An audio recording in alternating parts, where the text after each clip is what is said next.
You know, I gave Happy Death Day, the first one, a good time if you're drunk, but just to be clear, I came to enjoy Happy Death Day. It was an interesting movie with an interesting premise, and I had fun with that interesting premise. But with every movie like that comes a sequel that's hopefully as good. Here we go.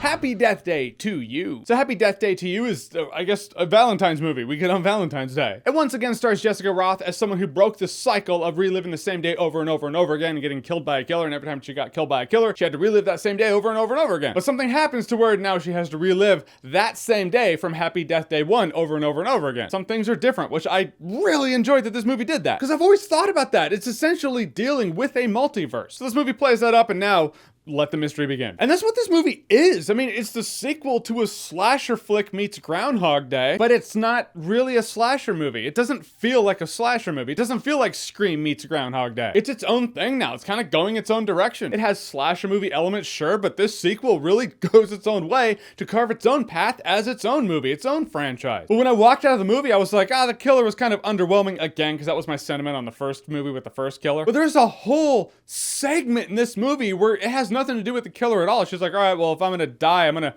kill myself. So it's these fun ways of killing herself, because suicide, I don't know, it made me laugh, but I'm sure people would be like, how could you joke? And to where they're coming from, they're probably completely justified. But for me, I don't know, I'm a twisted motherfucker, so it made me laugh. And that's gonna be a positive or a negative depending on what you want from this movie, where you're coming from. The killer felt like kind of a side note, a cliff note. A cliff note in this sequel to a movie that was a slasher movie. I felt like there's a killer in here because there needs to be a killer in here because the first movie had a killer. The whole thing with Happy Death Day to You is that it delves deeper into its lore, or its science. How did this loop start? How did it happen? What caused it to happen? How can we fix it? And it didn't start with a killer. So the killer, like I said, cliff note. There are things that I'm just not invested in and don't buy in this movie, like the boyfriend element. She seems to really care about this dude, and I don't feel like she does care about this dude. You're dating in college, and it's easy to be like, well, you've been dating for a day, technically speaking. But for her, they've been dating for more than a day. For her, they've been dating for as long as she was in the time loop, which I think she said she died like 14 times, something like that. So they've been dating for 2 weeks.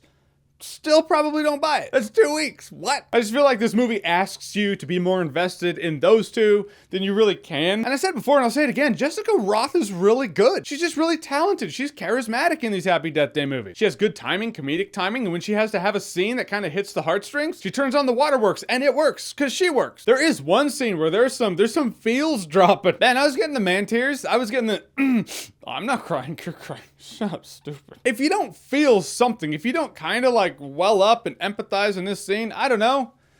Maybe you're an asshole. Like, just maybe you're a dick. Being an asshole is your way of navigating the world. I get it. It's an asshole-ish world out there. One has to be an asshole or a dick to navigate the asshole. But yeah, I was just feeling that scene. It was good. Guys, in the end, Happy Death Day to You, it goes in a new direction. It's not as easily enjoyable as Happy Death Day was. Happy Death Day was simple. Killer killing people, kills this girl who relives that same day until she unmasks the killer. It solves the mystery. The thing I fault the movie on most is the fact that it didn't know when to shut up. It's like, you know those people that don't know when to shut up? It's like they make a good point, then they keep talking and their point starts to fall apart. I actually do that a lot. That's why I use jump cuts. Point is, if this movie had wrapped up when this movie looked like it was going to wrap up, it would have been better. So the whole time you're watching this aftermath that's taking place after the movie should have ended, you're like, I don't care, sweet. All right, now can we end? Then when it ends, it's just really anticlimactic. End credits come on, you're like, oh, I guess that's how it's gonna end. Biggest flaw of the movie is that. Regardless, looking past that, I enjoyed Happy Death Day to You. I enjoyed Happy Death Day. I'm looking forward to the third one. In fact,